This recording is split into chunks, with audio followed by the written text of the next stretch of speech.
watch him into the... Oh, wait. Yeah, that's bad. That died. That died. Yeah. That's sad. I know what we should do. We should do use on minis Miami. We just tell a horrible joke and then just go Steve Russo. Yeah. I don't have horrible jokes. I only have awesome jokes. Yeah. Yeah.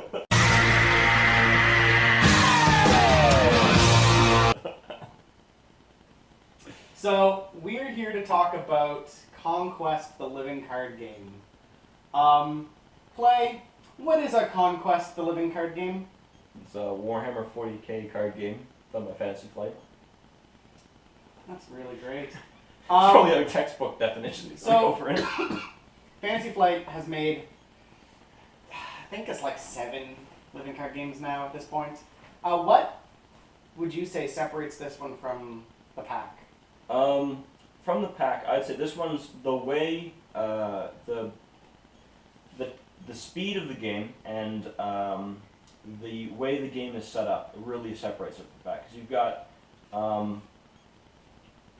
hidden deployments. You've got you've got an interesting way of gaining cards and resources that depend on winning battles, winning secondary battles with your opponent. Mm-hmm. You've got so everything in the game is contested. Like card advantage is contested, resource advantage is contested. Where your central force of your army is hidden, that deployment's hidden. So really, like, there's multiple ports in this game that you want to win to excess of others. Like some of them you get in Game of Thrones, you didn't really care about winning some challenges. You're just like, whatever, like, take my power, I'm just going to take it back next turn. In Netrunner, you could let them let the runner freely run turns. That's true, yeah. I mean, especially in Netrunner, sometimes you aren't defending servers. You don't necessarily care about rezzing your ice. Yeah. In Game of Thrones, like you said, you can let your opponent get a lead because you know that you'll be able to get it back later on. But in Conquest, there's a bit of a snowball effect almost. There is. In a game I was playing recently, I lost the competitions, the command struggles? The command struggles. And having losing card advantage that rapidly, card and resource advantage that rapidly, really impedes you when you're trying to take a plan to that point. Because it doesn't matter what you commit, you literally do not have enough because you've lost all the card advantage. That's true, yeah. So it can really snowball in a turn, losing those early command struggles. Yeah, I was playing a game last night, and I was playing with Sicarius. Mm-hmm. So every time I killed an opponent's unit at his planet, I would get an extra resource, and then I was winning a couple command struggles, and I found that, like, getting extra cards and having all the resources, there was a point in that game where I was leading 8 resources to 2, and I felt invincible. I obviously won that game. Yeah. But it's the command struggles, and then using your Warlord effectively, because each Warlord has a particular trait or a text box that you need to build or play around very carefully. Yeah. The Warlord I was using was the Tau Warlord. Sunseeker or whatever? Sun something. Shadow Sun. Shadow Sun, there's the word. You'd think I'd know that by now. You'd think. So it's Shadow Sun, and her ability gives you free upgrades. Oh, that's true, yes. Either her Shadow Sun's stealth cadre in as attachments, giving your warriors +2 health and +2 strength. Or any other one that's in your hand in the discard pile. 2 cost or less, which is free resources is really powerful. It's true, because that's kind of a free action that you get to take, plus 2 free resources usually. Usually, yeah. And it's recursion too, because you get it from your discard pile. And it's balanced in some way by the fact she only does the 1 damage. Yeah. But it's also... You can also give it to her. Oh, that's true, eh? Yeah, so you can make her a 3/9. 3/9, suddenly she's batting way above what she should be. She's punching Space Marines in the face. That's I think at one point I had her as I think with that, the ion rifle and something else, she was a 7/9. What a dick. Yeah. Ranged. No, it wasn't ranged. Oh, no, it wasn't ranged. Oh, okay. No. Oh, okay. At least it was fair. At least it was fair. It wasn't ranged. Okay. That's another thing. that was what I was doing. That's what I learned how to do in the second game, was get ranged guys and just throw all the upgrades on the ranged guys. So it's like, I'm going to punch that guy for 7 with my 2 ranged guys. Yeah. Oh, there goes that guy. Oh man, it's so stupid. Mm. So, the basic mechanics of the game are, it's more of a match game than direct combat. You're not fighting over, you're not fighting directly, you're sort of fighting over planets in the Tarxis sector. Yes. And the first player to match 3 symbols wins the game.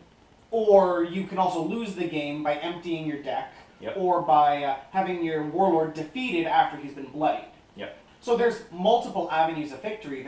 You can go with like swarm tactics, trying to just snowball planets so that your opponent can't take them. There are really hyper-aggressive archetypes where you just try and take out the opponent's warlord. There are control decks that are trying to like establish bunkers later on in the game so that the opponent can take meaningless planets, and then you just like snowball the last 3 planets and just win the game from there. It's the fact that there are so many avenues of attack in this game really make it, I find, very unique in that way. Yeah. Like Game of Thrones, all you can do is really just tap your guy and do a thing, and maybe get some power and maybe win the game. But here you have to plan out your deployment of your guys, and you really want to watch War Machine. That just dinged at me. By the way, that's exactly what it was. Oh yeah, it was Twitch. You went live Twitch with. went live. It was like, oh, that should be silent. That's Yeah, funny. anyways. So yeah, the fact that you're not competing directly with your opponent for most of the game, and you're trying to get these resources on each planet, you see that there's 1 or 2 of each card or resource, and the planets that have the most icons have the fewest resources to offer, and often the weakest battle effects too, because when you win a battle at a planet, you can trigger its effect. There's a lot of moving parts for a game that's so simple. Like it's deceptively deep. Yeah. I find. The upfront gameplay is extremely simple, extremely streamlined. Not simple, streamlined. But the amount of different ways you can play the game is pretty in depth. Like some ways I would actually argue is in first glance is extremely disadvantaged, because I don't know, maybe it was just how the planets were set up in the games that we played. Losing the first 2 planets almost always meant that you immediately the next turn you had to kill the warlord. Because almost every time that we set up the first 3 planets Had a matching symbol. had a matching symbol. Interesting. Okay. Maybe that was just how I think that's the just cards unlucky. flipped, Yeah. just unlucky. But like I said, the first 2 games that I won against Chris was he took planets 1 and 2, and I had to kill him on 3. You couldn't just take the 3rd planet. I could have taken it, but But you'd rather murder. he made it impossible. Oh, okay. So he established a really heavy garrison. Really heavy garrison. That being said, in the second game, he killed the wrong unit when he attacked me with his dreadnought. If he killed my crisis suit team, I wouldn't have been able to immediately then bloody his warlord. Oh, right. Okay. Or immediately then kill his warlord, because his warlord was bloodied at that point. Right, and you were saying, like, we already discussed the game a little bit, and you were saying that you found in the games you played that going for the first planet seems always correct. Yeah, I found in those situations is committing to the first planet is almost always what we did. It's to the point where we put secondary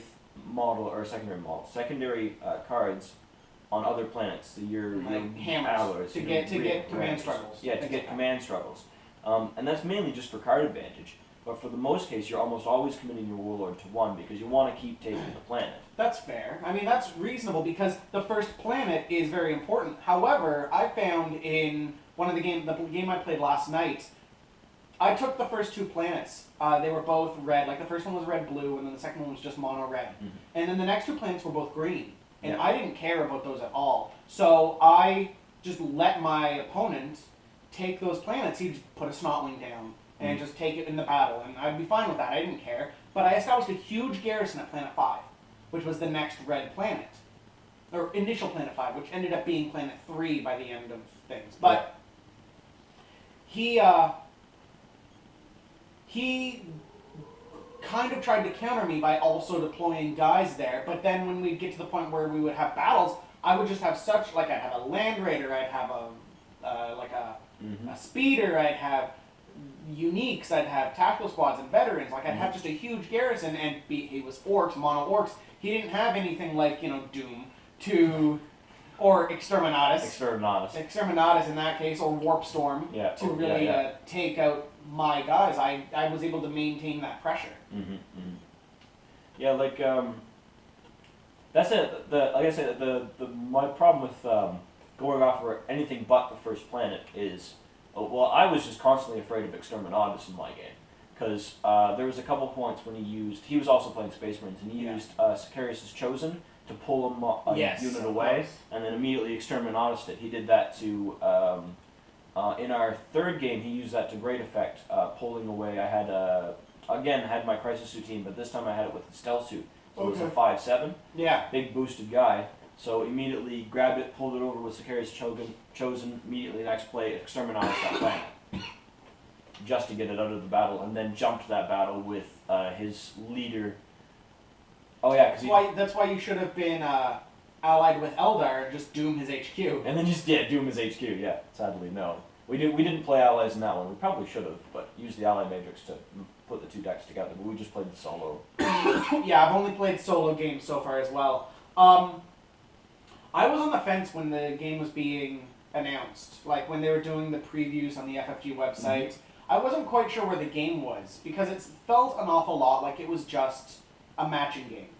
And there didn't seem to be very much depth in what they were describing, because every couple weeks they would describe another phase of the game, or another aspect of a card, or like tiny little tidbits. And I couldn't see the forest for the trees. I couldn't see where the game was for all the little components. At Gen Con, Team Covenant did a demo game with the FFG guys, and they put a video up, and it kind of clicked for me. Like, I kind of understood that, you have deploying guys, and you have these really interesting command struggles where you have to decide if you're going to let your opponent get these resources, or if you're going to try and take them. And then the battles for the planets, I didn't quite understand before then, that, the first planet is really important, but sometimes you can let it go if there's a better plan for you later on. And sometimes it's okay to just sacrifice a planet, put a couple guys there, and then just attack their guys down so that they won't have as much to try and defeat you when you make your stand. So there's so many tiny little moving pieces that it's easy to get lost in all the trees. And like, for a game that plays as simply as it does, it's shockingly deep. I'm not sure what else there really is to say about the game on the whole. I mean, there's, everybody's seen the cards at this point. Everybody knows, the types of cards and the signature squads, which is a unique component to the game. Is that was a point I was going to raise, was the ability that your Warlord brings a selection of cards, and actually brings 4 of one card type. That's right, which is the only time you can get 4 of one card type, which is pretty strong. Pretty good. Pretty good ability. Pretty good ability. That's pretty cool. Now, as the card game as a whole, I actually didn't follow it that quickly, because I played 40K the miniatures game, and the previous edition, 6th, really broke my interest in the game. Really drove me away from the miniatures game, and it's only now that 7th has come out that I've really gotten my interest back in the game, because I'm enjoying the new edition more than I'm enjoying the previous one. I'm considering getting back into 40K. See, I know, it's really fun. It's really fun. I'm considering it. I'd try not to, but I'm considering it. So you didn't have any interest in 40K. So I didn't have any, so the theme didn't interest me, but the card game mechanics kind of did. So I was like, oh, that's kind of cool. Now that I've played it, and now that I'm actually the interest of 40K, the love of the story of 40K is still there. So I still enjoy it. It's still amazing. The fluff is still amazing. I mean, it changes every couple of years. It's still awesome. It's so awesome. Yeah, like, you still can't do any better than motherfucking Space Marines destroying a planet just because there's some elves on it. Yeah, just because, Xenos. Bang! Xenos. We've got a million more. Fuck that shit. It's, proper grimdark. So like I said, the story's still there, and the gameplay is really interesting. But I think that the most important thing now is just to play some games. Yes. Because, I mean, we've talked about the game. It's match 3, it's command struggles and hidden deployment and all the little tiny things, but I really just want to play more games. Yeah, same here. So I let's just also. play.